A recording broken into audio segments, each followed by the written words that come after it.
కమ్ముకొస్తున్న ఈ race case మాజీ మంత్రి కేటీఆర్ని ఎటు కదలనివ్వకుండా చెక్ పెట్టేస్తోంది. ఒకవైపు నుంచి ఏసీబీ, మరోవైపు నుంచి ఈడీ తరుముకొస్తున్నాయి. అరెస్ట్కి 6 అడుగు దూరంలో నిలబడ్డారా అన్న సందేహాల నడుమ మొన్న క్వాష్ పిటిషన్పై తీర్పు రిజర్వ్ చేసిన హైకోర్టు కొంచెం రిలీఫ్ ఇవ్వగా తాజాగా విచారణకు రావాలంటూ ఏసీబీ నోటీసులు ఇవ్వడం హాట్ టాపిక్గా మారింది. అండ్ ఆ మర్నాడే ఈడీ విచారణ ఉండనే ఉంది. దీంతో ఇప్పుడు అందరి చూపు ఫార్ములా ఈ రేస్ కేసు వైపే ఉంది. మరి కేటీఆర్ విచారణకు హాజరవుతారా? ఆయన లీగల్ టీం ఏమంటోంది? తెలంగాణలో ఫార్ములా ఈ రేస్ కేసు సెన్సేషన్ క్రియేట్ చేసింది. బీఆర్ఎస్ వర్కింగ్ ప్రెసిడెంట్ కేటీఆర్ చుట్టూ ఎంక్వైరీలు మోహరిస్తున్నాయి. ఓవైపు ఏసీబీ, మరోవైపు ఈడీ దూకుడు మీదున్నాయి. విచారణ గడువులు దూసుకొస్తున్నాయి. ఒక్కరోజు వ్యవధిలోనే ఏసీబీ, ఈడీ విచారణకు రావాలంటూ నోటీసులు ఇవ్వడం ఇప్పుడు హాట్ టాపిక్ గా మారింది. ఈ కేసులతో కేటీఆర్ ఫ్యూచర్ పై సస్పెన్స్ కొనసాగుతుండడం చర్చనీయాంశమైంది. తనపై నమోదైన కేసు కొట్టివేయాలంటూ కేటీఆర్ దాఖలు చేసిన క్వాష్ పిటిషన్ పై మొన్ననే వాదనలు ముగిశాయి. తీర్పును రిజర్వ్ చేసింది తెలంగాణ హైకోర్టు. ఇంతలోనే కేటీఆర్ ను A1 గా చేర్చిన ఏసీబీ విచారణకు రావాలంటూ లేటెస్ట్ గా నోటీసులు ఇవ్వడం హాట్ టాపిక్ గా మారింది.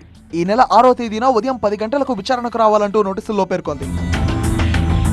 ప్రాథమిక విచారణ జరపకుండా ఎఫ్ఐఆర్ నమోదు చేయడం సుప్రీంకోర్టు తీర్పునకు విరుద్ధమన్న కేటీఆర్ వాదన కూడా అర్ధరహితమంటోంది ఏసీబీ.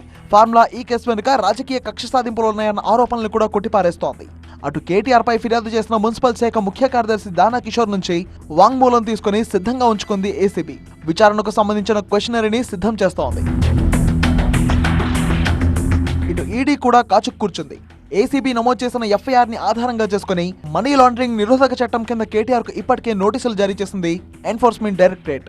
ఈ నెల 7వ తేదీన అంటే ఏసీబీ విచారణకు పిలిచిన తర్వాత రోజే ఈడీ విచారణకు కేటీఆర్ హాజరు కావాల్సి ఉంటుంది. మరోవైపు ఇదే కేసులో జనవరి 2వ తేదీన ఐఏఎస్ అధికారి అరవింద్, జనవరి 3వ తేదీన HMDA retired chief engineer BLN Reddy ED విచారణకు హాజరవ్వాల్సి ఉంది. అయితే ఈడీ విచారణకు వారు గైర్హాజరయ్యారు.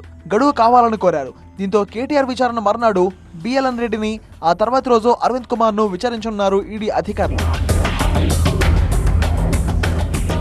మొత్తంగా ఓవైపు ఏసీబీ విచారణ ఇలా స్పీడ్ అందుకోగానే ఈడీ కూడా సిద్ధమంటోంది. జనవరి 6వ తేదీన ఏసీబీ విచారణకు, ఆ తర్వాత రోజున ఈడీ విచారణకు కేటీఆర్ హాజరు కావాల్సి ఉంది. మరి కేటీఆర్ విచారణకు హాజరవుతారా లేదా అన్నది ఆసక్తికరంగా మారింది. అయితే అసలు కేసునే కొట్టివేయాలని క్వాష్ పిటిషన్ వేసిన నేపథ్యంలో ఆ రిజల్ట్ వచ్చాకే విచారణకు హాజరు కావాలంటూ కేటీఆర్ లీగల్ టీం చెప్తున్నట్టు పొలిటికల్ సర్కిల్లో చర్చ జరుగుతోంది. మరి చూడాలి ఏం జరుగుతోందో.